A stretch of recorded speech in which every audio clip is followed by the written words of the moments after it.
असारै महिनामा पानी पर्यो रुझाउने एक्लो यो मेरो मन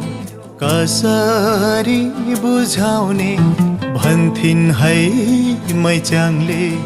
हृदय धरार नौ डाँडा पारी छ काम पनि सहारा बिछोडको बेलैमा बिछोडको बेलैमा